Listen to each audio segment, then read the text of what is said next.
So I'd like to introduce you to an ancient scripture called the Vidyan Bhairava. This is the knowledge of the self, the knowledge of divine consciousness. It's a compendium of 112 different dharanas. Dharanas are centering techniques. Sometimes they're called yuktis, which means that they're practices that involve a yogic approach to joining the inner self with the outer self. The inner self with the universal consciousness, which is everywhere present. We don't know the exact date that this scripture was revealed. We know that it was mentioned in scriptures as far back as the 7th or 8th century, and it's thought to be ancient even at that time. What I personally love about the Vidyan Bhairava is that it's so inclusive. It's not tradition specific. It's not related to any particular religion, but it's really universal. So it represents 112 different types of approaches to meditation. So it gives very specific practices that we can do with the idea that these are generalized practices that can be extended and expanded upon. So I'd like to begin with dharana number 1, Vidyan Bhairava. I will read the translation. I'm not going to do the Sanskrit in these lectures, but I will give you the English translation. This is from a translation by Jayadev Singh, and then I'll expand on it, and then we'll do it. So this is a conversation between Bhairava and Bhairavi, meaning the inner self and the awareness of that self. So it's anthropomorphized as two deities speaking, and the goddess Shiva asks the self a variety of questions, and these 112 dharanas are the responses to those questions. So Bhairava says, Paradevi, which is the highest Shakti, the highest consciousness within us, who is the nature of Visarga. Visarga in this case refers to the breath, the inner movement. In the Sanskrit language, it's represented by 2 dots, which represent the self and the awareness of that self. That this nature of this sarga goes on ceaselessly expressing herself upward, urdhve, from the center of the body to dvadashanta, or a distance of 12 fingers, in the form of exhalation, and downward to the center of the body in the form of inhalation. By steady fixation of the mind at these 2 points, the points of their origin, the center of the body and the exterior point, there is a situation of fullness, of plenitude, which is the state of Parashakti, or the state of Bhairava. So this practice involves an awareness of the breath. We measured the origination point of the breath as 12 digits outside the nose, so that when we draw the breath in, it originates from a place with about 12 fingers from outside the tip of the nose, and the breath merges within. So this practice involves watching the breath, becoming aware of the 4 parts of the breath. We inhale from a place outside our own being. We draw the air in through the nose.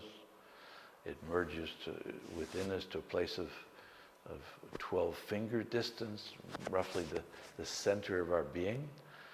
There's a slight pause, then we exhale, and once again there's a slight pause. So this is a centering technique. It uses the physical body, it uses the breath. So we could say this is an anuvapaya practice, utilizing the physical body, the breath, and the exterior world as our centering practice. So this practice involves watching the breath, noticing where does it arise from, watching the breath go through the nostrils, feeling the coolness of the breath, merging at a distance of 12 fingers inside, pause, exhaling, and watching the movement of the breath. So there's an inner movement downward. So the diaphragm actually moves downward, drawing the breath in. We notice that the diaphragm moves upward, expelling the air. So this is symbolic of the nature of the universe. It manifests as the breath of the Supreme Consciousness, and then it withdraws it back to itself. So this, as I mentioned, is a centering practice. This is where we begin to develop one-pointedness. Normally our mind is thinking a variety of thoughts. It goes here, it goes there, it wanders. The mind is as restless as the wind and even more difficult to control, says the Bhagavad Gita. So here, it being a dharana, we begin to rein in the mind, to give it one point to focus on. Now it gives us a wide range of awareness, but we don't let the mind wander outside of it. So we can watch the breath coming in, watch the breath going out. The mind wanders. We first notice that the mind is wandering, and very gently, very lovingly bring it back to the breath. Be compassionate with yourself. As we learn to meditate, the mind will wander. So please don't judge yourself or criticize yourself or feel like I'm doing this wrong, I'm not doing it right, I can't do it. Those are just simply additional thoughts which become obstacles to the purpose of meditation.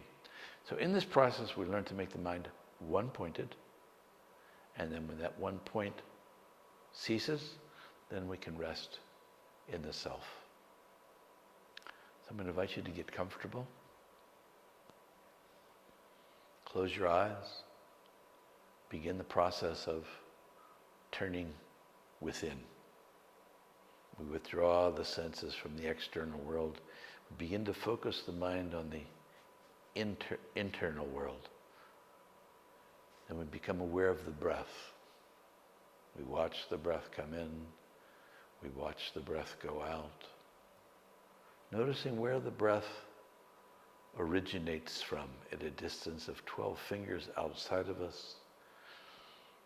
The diaphragm moves down, it draws the breath in, and there's a slight pause, and there's an upward movement of the diaphragm which pushes the breath out.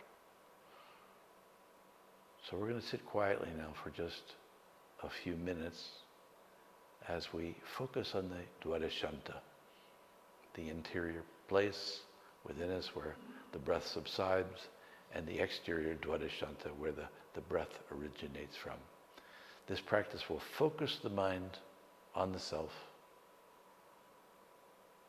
and we will simply rest in the silence.